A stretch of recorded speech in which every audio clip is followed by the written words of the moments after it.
Olá, que bom estar aqui com você novamente, dando sequência a esses estudos tão preciosos, de suma importância para a nossa atualidade. Se você está gostando dos conteúdos, está fazendo diferença na sua vida, faça aqui o seu comentário, registre aqui os seus comentários e não deixe de estar compartilhando com os seus amigos, com pessoas que você sabe que estão precisando. E não deixe também de se inscrever, levar os seus amigos a se inscreverem e também de ativarem o sininho para novos conteúdos. Capítulo 15. Os super gafanhotos. Cura pela palavra de Deus para o medo.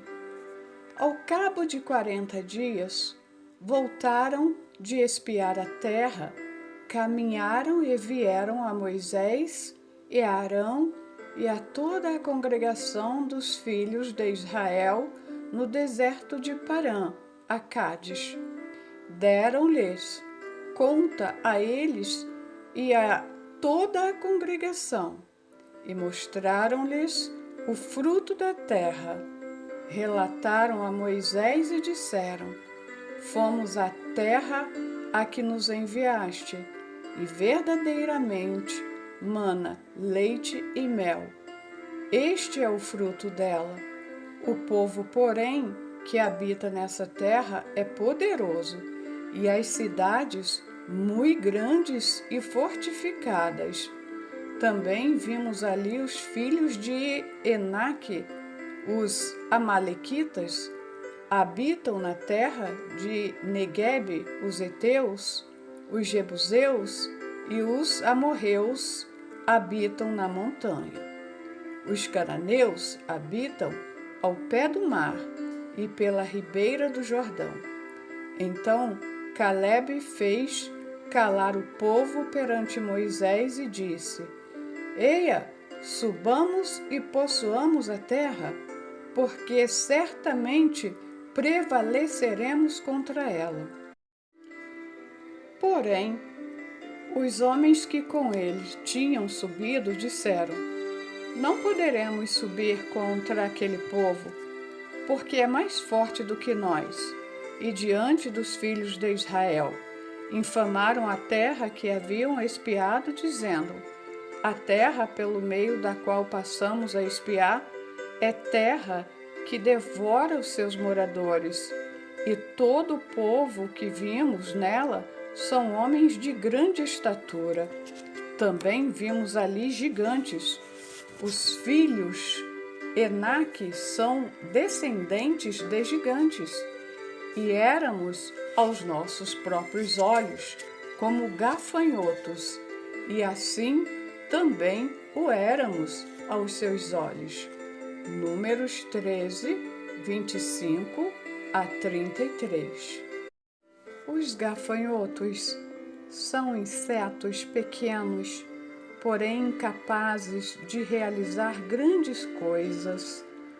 Uma nuvem deles pode escurecer o sol e acabar com quilômetros e quilômetros de plantação. Eles são a praga mais temida pelos agricultores de todo o mundo. São também muito resistentes, conseguem voar distâncias enormes. Alguns enxames deles têm chegado à América do Sul, vindo da África, após atravessarem todo o Oceano Atlântico, trazidos apenas pelas próprias asas. Por isso mesmo, na Bíblia, os pequenos gafanhotos são respeitados por sua determinação, força e organização.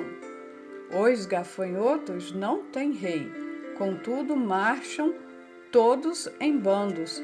Elogia o autor de Provérbios 30, 27. Quando Josué, Calebe E os demais espias enviados por Moisés entraram em Canaã para uma missão de reconhecimento da terra a ser conquistada, viram-se e foram vistos como gafanhotos. Depararam-se com cidades fortificadas, cercadas de muralhas espessas, altíssimas, que pareciam atingir o céu. Viram também cananeus, gigantes, enaquins, descendentes de Enaque, um famoso gigante da antiguidade, os quais mediam cerca de 3 metros de altura e eram guerreiros hábeis e cruéis. Diante disso, os espias se convenceram de que aquela terra, tão diferente, traiçoeira e cheia de mistérios, seria capaz de engolir os seus próprios habitantes. E estremeceram, apesar de haverem encontrado ali leite, mel, frutas e solo fértil. Concluíram que era impossível tomar posse do lugar que Deus lhe prometera. O temor apoderou-se deles. Não poderemos subir contra aquele povo, porque é mais forte do que nós. Foi a conclusão do relatório que transmitiram ao povo, verso 31. Todos agiram movidos pelo medo, menos Josué e Calebe. Eles eram pequenos, porém corajosos. Voltaram animados de sua missão secreta, ansiosos para conquistar aquela terra para si e para seus filhos. Subamos e possuamos a terra, porque certamente prevaleceremos contra ela, disse Calebe, verso 30. A terra pelo meio da qual passamos a espiar é terra muitíssimo boa. Se o Senhor se agradar de nós, então nos fará entrar nessa terra e nola dará, terra que mana leite e mel. Tão somente não sejais rebeldes contra o Senhor e não temais o povo dessa terra, porquanto como pão os podemos devorar. Retirou-se deles o seu amparo. O Senhor é conosco, não os temais, completou Josué, capítulo 14, versos 7 a 9. Tinham visto as mesmas coisas que os outros 10 espias, mas sua reação foi bem diferente. Também sentiram-se pequenos diante das muralhas e dos guerreiros. Também sentiram-se como gafanhotos, mas lembraram-se de que esses insetos, apesar de pequenos, podem fazer grandes estragos, e assim consideraram a terra sua casa e os gigantes seu pão, e encorajaram-se a subir e guerrear. Eram super gafanhotos. Os super gafanhotos bíblicos. Quantas vezes nos sentimos como gafanhotos diante dos problemas, das ameaças dos inimigos? E aí o temor se apodera do nosso coração e nos paralisa. Deixamos de fazer muitas coisas importantes por causa do medo. Ele nos impossibilita de ser nós mesmos, de mostrar-nos como somos, de lutar pelas nossas preferências, nossos sonhos, nossas convicções. O medo anestesia nossa consciência, silencia nosso testemunho e enfraquece nossa fé. Ele nos impede de produzir. Agimos como o servo negligente da parábola contada por Jesus, que disse ao seu senhor: e, atemorizado, escondi na terra o seu talento. Mateus 25, verso 25.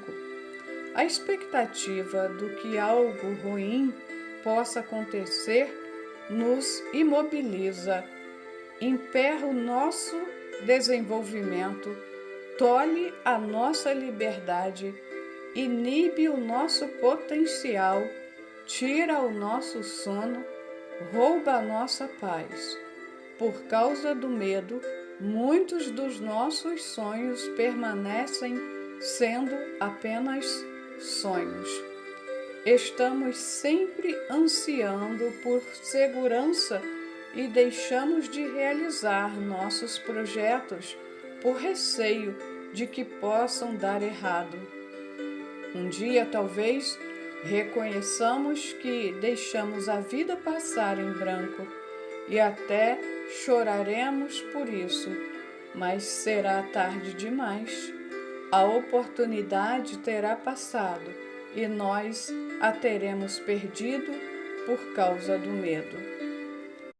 De todas as palavras da língua ou da pena, as mais tristes são: poderia ter sido John Whittier. Sentir medo é normal, mas deixar-se dominar por ele é desastroso. Para viver e crescer é preciso ter coragem. Com frequência nos deixamos abalar por receios e perigos que não são reais e que só existem em nossa imaginação. Por isso, a ordem divina mais repetida ao longo de toda a Bíblia é: não temas. A palavra de Deus fala de muitas pessoas fracas, limitadas e pequenas como Josué e Caleb, mas como eles, decididas e corajosas e que por isso foram vencedoras. O pequeno Davi colocou por terra Golias, o gigante filisteu. De um lado, um adolescente sem nenhuma experiência militar, que não sabia manejar espadas nem usar armaduras. Do outro, um guerreiro respeitado nas suas fileiras e temido por seus adversários. Na hora do confronto, a singela funda de Davi mostrou-se mais eficiente do que a formidável lança do gigante, e ele conquistou uma vitória inesquecível. 1 Samuel 17, versos 41 a 49. Gideão, com apenas 300 homens, derrotou um exército de 135.000 midianitas armados.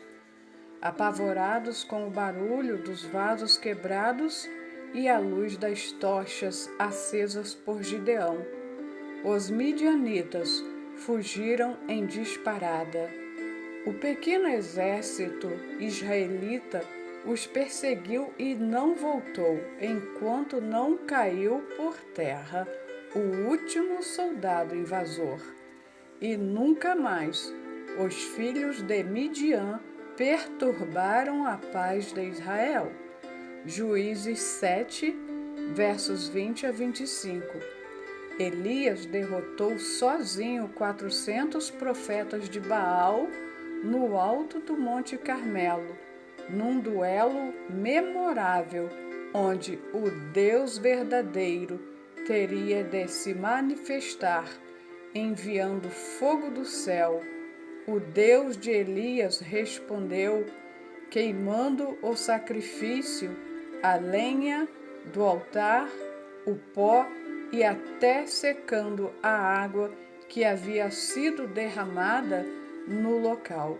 Enquanto isso, o Deus dos falsos profetas permaneceu imóvel no silêncio característico dos falsos deuses. 1 Reis 18, versos 20 a 39. Daniel, na cova dos leões, ficou toda a noite no meio das feras, mas saiu ileso. O anjo do Senhor fechara a boca dos animais, enquanto o poderoso rei Dário amargava uma madrugada de insônia, angústia e remorso. Daniel passava a noite com anjos porque havia confiado em Deus. Daniel, capítulo 6, versos 16 a 23. Pedro, um humilde pescador, enfrentou corajosamente os membros do Sinédrio dos judeus, que tinham o poder de entregá-lo à morte, como antes fizeram com o Senhor. Pregando a palavra com desembaraço e ousadia, recusou-se a ceder às ameaças daqueles homens. O discípulo causou admiração, mesmo entre os seus opositores, que foram obrigados a reconhecer que ele havia estado com Jesus. Atos 4, 1 a 13. Paulo deu testemunho diante de reis e governadores, com tanta convicção que, mesmo sendo prisioneiro, deixava sempre a sensação de que estava no controle da situação. Na presença das autoridades romanas, que tinham o poder de soltá-lo ou mantê-lo preso, de deixá-lo com vida ou destiná-lo à morte, discorreu corajosamente sobre a justiça, o domínio próprio e o juízo vindouro. Embora ele estivesse acorrentado, eles é que estremeceram. Atos 24, versos 22 a 27. Esses homens que admiramos, indivíduos fracos como nós, sujeitos às mesmas paixões e problemas que nós, fizeram coisas fantásticas, foram mais do que vencedores.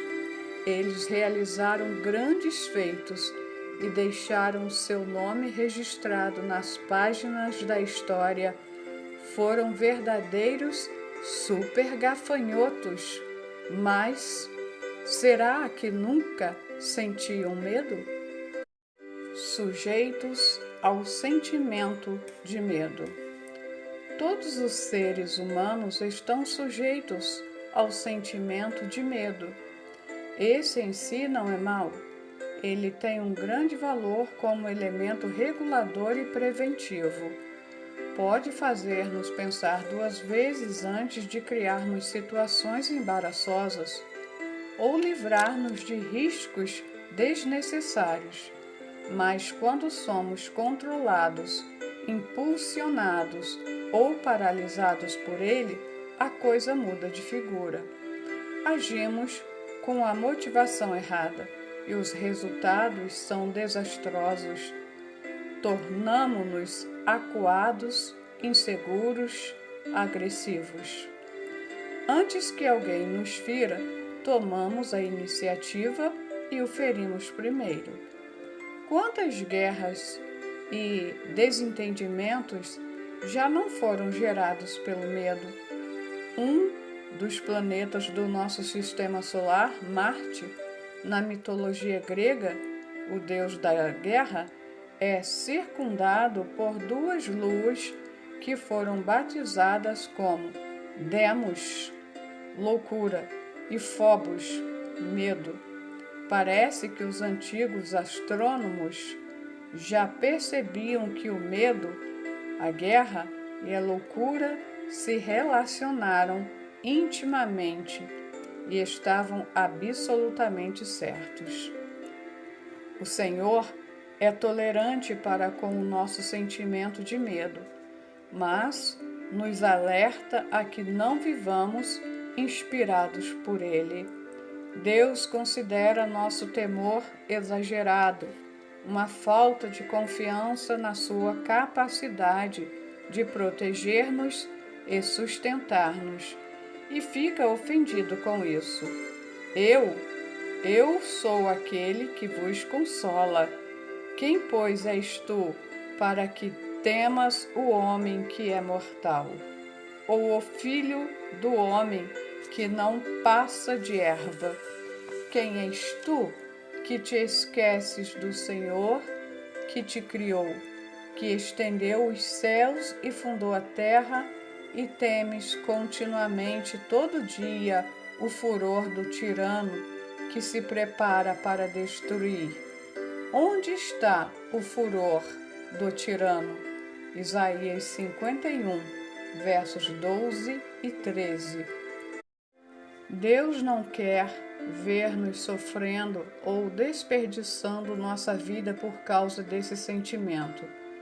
Muitas vezes o medo, em hebraico pahad, terror, dos homens toma o lugar do temor, em hebraico irã, referência do Senhor.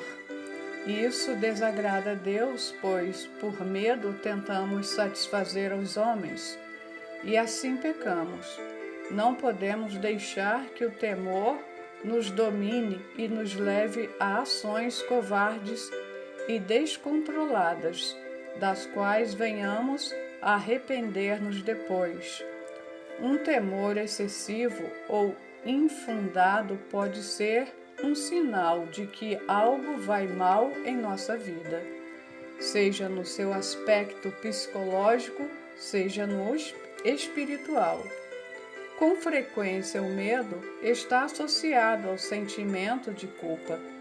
Temos consciência de que fizemos algo errado, algo digno de punição, que poderá recair sobre nossa cabeça a qualquer instante. Fogem os perversos sem que ninguém os persiga, diz a palavra de Deus, Provérbios 28, verso 1. Numa das praias do litoral capixaba, existe uma casa que foi construída há muitos anos por um nazista que fugiu da Alemanha, pouco antes do término da Segunda Guerra Mundial. Trata-se de uma verdadeira fortaleza, um monumento à paranoia. Toda de pedra, ela possui muros altíssimos, poucas janelas e diversas torres de observação. Um pier faz suas ligações diretas com o mar, assegurando que seu inquieto morador, ao menor sinal de perigo, poderia pegar um barco e escapar. Esse homem já morreu há muito tempo. Não conseguiu fugir da justiça de Deus. A casa, porém, permanece como um exemplo visível de uma vida dominada pela insegurança e pelo medo, decorrentes do sentimento de culpa, do reconhecimento das atrocidades que cometera. O temor pode estar também a serviço de defesas psicológicas, quando a imobilidade justificada pelo medo proporciona alguma vantagem ao indivíduo. Diz o preguiçoso: um leão está lá fora, serei morto no meio das ruas. Provérbios 22, 13. Quando eu era criança, tinha medo de dormir sozinho. Simplesmente acordava no meio da noite e não conseguia voltar a dormir enquanto estivesse na minha cama. Então, eu batia na porta do quarto dos meus pais e pedia para ficar com eles. Aí o sono logo aparecia, como num passo de mágica, e foi assim até o dia em que minha mãe prometeu-me uma surra na próxima vez que eu fosse perturbar o sono deles. Desse dia em diante nunca mais tive insônia. O temor de ficar sozinho simplesmente desapareceu, ou então foi substituído pelo de apanhar, quem sabe? O fato é que aquele medo estava a serviço do meu desejo de dormir na cama dos meus pais. Como tantas outras crianças, E existem muitas pessoas cujo medo está a serviço de desejos ocultos, não conhecidos ou não confessados. Meu amigo, o que está por trás do seu medo? Vale a pena refletir sobre essas causas psíquicas ou espirituais que dão origem aos nossos temores. Conhecedores da própria natureza. Podemos estar certos de que o segredo do sucesso dos heróis bíblicos não estava na ausência de temores. Eles conheciam muito bem as suas fraquezas, não tentavam nem queriam ser super-homens, como tantas pessoas hoje. Viam-se como gafanhotos aos próprios olhos e aos do mundo. Verso 33. Por isso consideravam-se frágeis, dependentes e necessitados. Acontece que não viam nisso um problema, e sim uma vantagem. Sua fragilidade lhes possibilitava ser pessoas normais. Não cobravam de si mesmos atitudes e sentimentos sobre-humanos, o que acaba por frustrar, esgotar e neurotizar tantos cristãos modernos. Possibilitava-lhes também colocar-se ao lado dos homens comuns, entendendo os seus dramas, seus temores, suas limitações. Eram uma fragilidade que os deixava mais próximo da raça humana, de si mesmos e do Deus Todo-Poderoso. O apóstolo Paulo, embora fisicamente fosse considerado fraco e desprezível, 2 Coríntios 10, verso 10, tornou-se, sem a menor sombra de dúvida, um gigante da fé cristã. Veja o que ele escreveu. Então, ele me disse: a minha graça te basta, porque o poder se aperfeiçoa na fraqueza. De boa vontade, pois, mais me gloriarei nas fraquezas, para que sobre mim repouse o poder de Cristo. Pelo que sinto prazer nas fraquezas, nas injúrias, nas necessidades, nas perseguições, nas angústias, por amor de Cristo, porque quando sou fraco, então é que sou forte. 2 Coríntios 12, versos 9 e 10. Como foi que Paulo, que se reconhecia tão frágil, conseguiu viver acima dos seus temores? O apóstolo era cheio de amor. Basta ler o capítulo 13 da sua primeira carta aos Coríntios para convencer-se disso. E o amor é um antídoto poderoso contra o medo. No amor não existe medo. Antes, o perfeito amor lança fora o medo. Ora, o medo produz tormento. Logo, aquele que teme não é aperfeiçoado no amor. É o que a Bíblia diz, 1 João 4, 18. O medo nos fecha dentro de nós mesmos. O amor nos move na direção de Deus e do próximo. O medo faz com que recuemos diante das ameaças, sejam elas reais ou imaginárias. O amor faz com que enfrentemos qualquer perigo na intenção de proteger ou ajudar aqueles que amamos. O medo nos torna egoístas. O amor nos faz úteis. O medo nos frustra. O amor nos realiza. O medo nos escraviza. O amor nos liberta.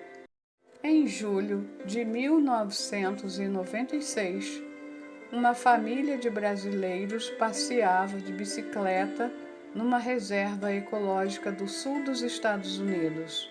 De repente, o filho mais novo perdeu o equilíbrio e caiu dentro de um canal, sendo abocanhado por um crocodilo faminto.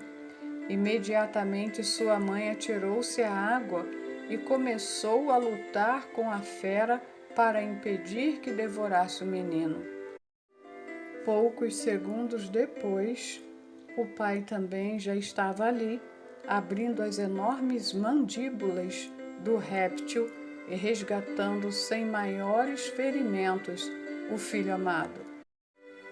Ao serem entrevistados pelas redes de televisão, pai e mãe relataram que não sentiram medo nenhum naqueles momentos tão terríveis. O sentimento de autopreservação e o instinto de sobrevivência, tão comuns e tão fortes em todo ser humano, naqueles instantes simplesmente desapareceram. Nenhum dos dois conseguiu pensar na própria segurança. Não temeram por sua vida. A única coisa que eles viam era que um ente querido se achava em perigo e precisava de socorro. É assim que o verdadeiro amor lança fora o medo. E é por isso que quem quiser salvar a sua vida, perdê-la-á. E quem perder a vida por minha causa, achá-la-á. Como disse Jesus em Mateus 16, verso 25. As bênçãos pessoais nos sobrevêm, não quando buscamos bênçãos, e sim quando nos tornamos em bênçãos para os outros. Jay Adams. O amor e o medo são antagônicos e lutam um contra o outro, mas o amor é mais forte.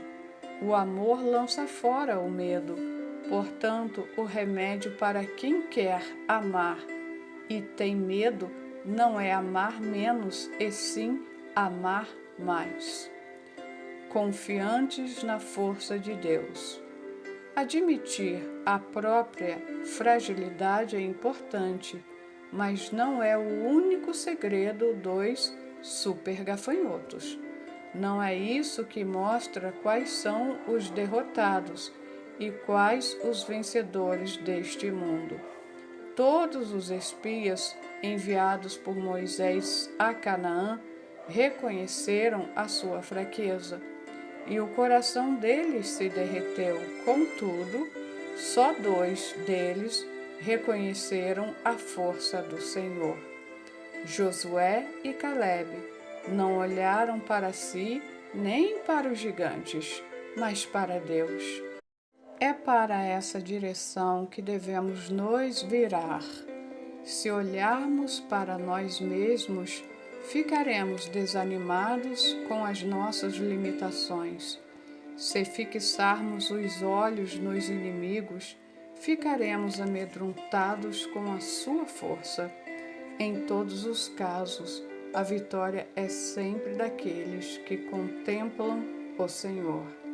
Em certa ocasião, a cidade de Jerusalém estava para ser atacada por um exército formado por soldados moabitas, amonitas e edomitas. O rei Josafá logo reconheceu que não tinha condições de enfrentar aquela poderosa coalizão militar. Sua primeira reação foi temer.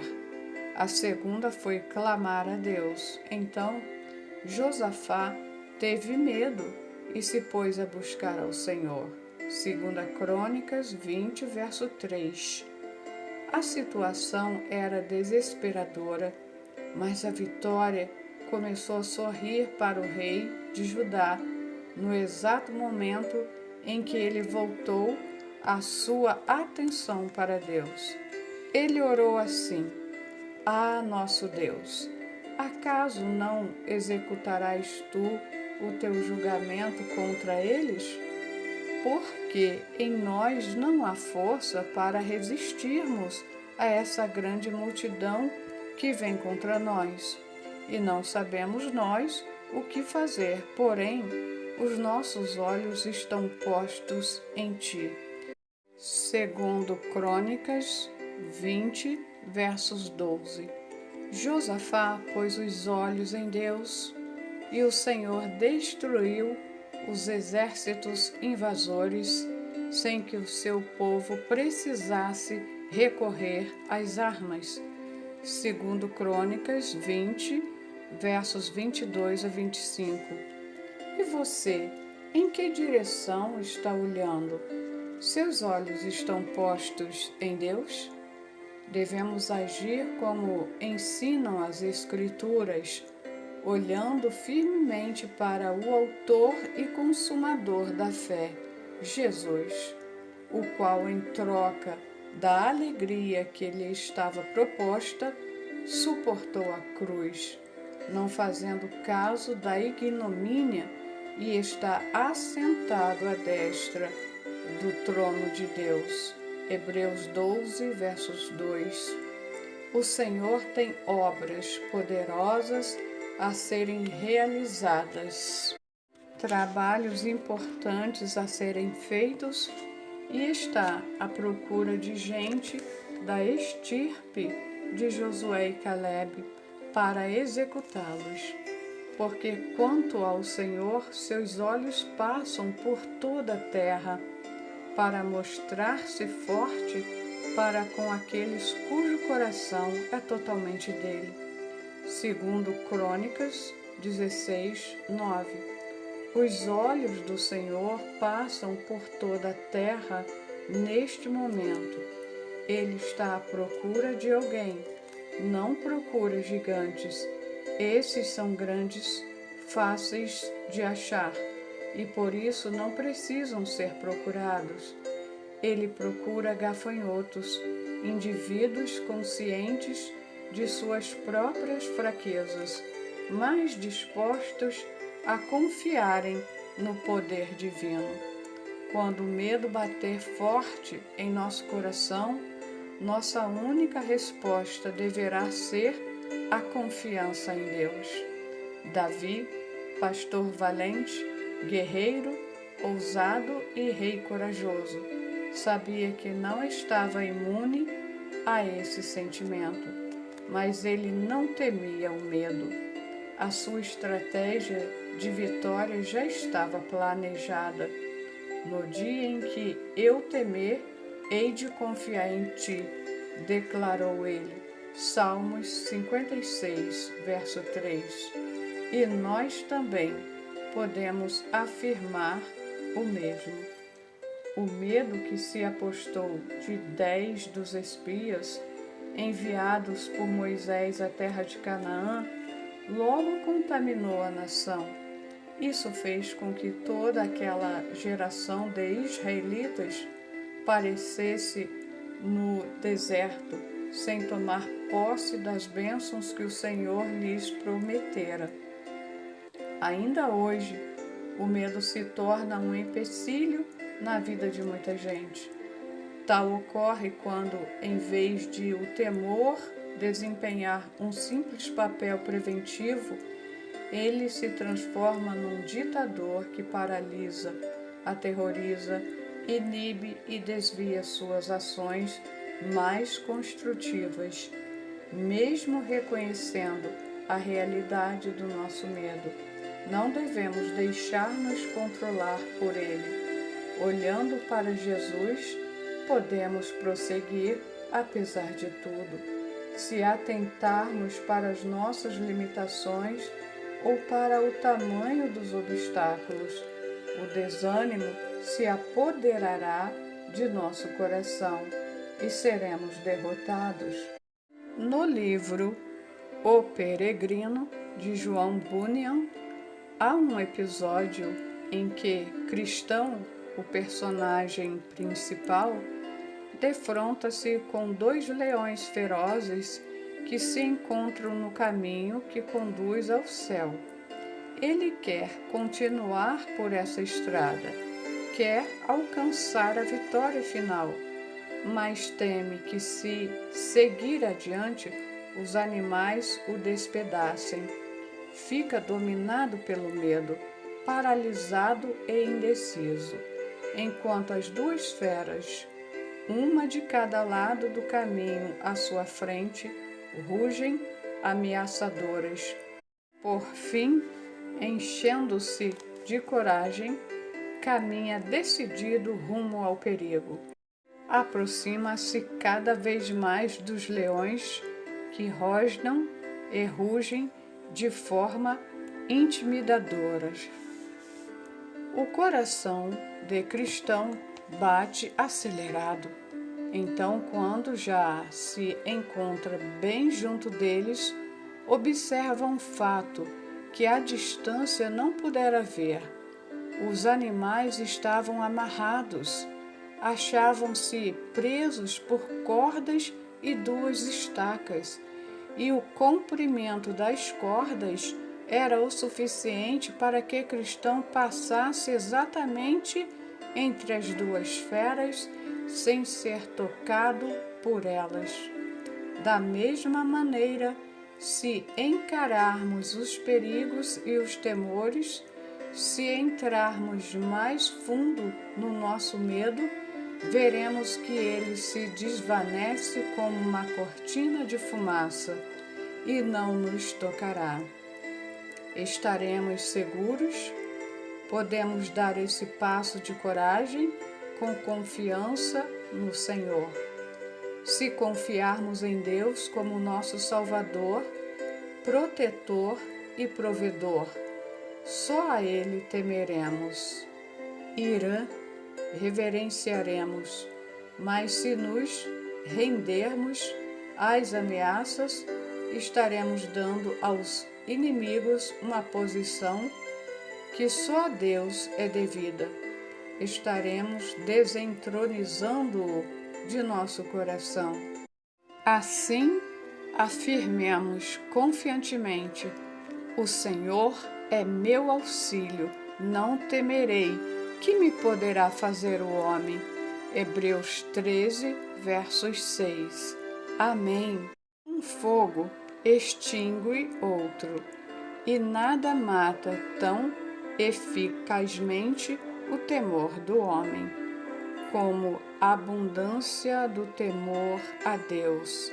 Charles Spurgeon.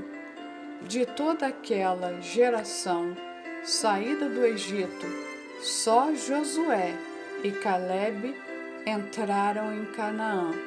Só eles venceram. Na presente geração, quem vencerá?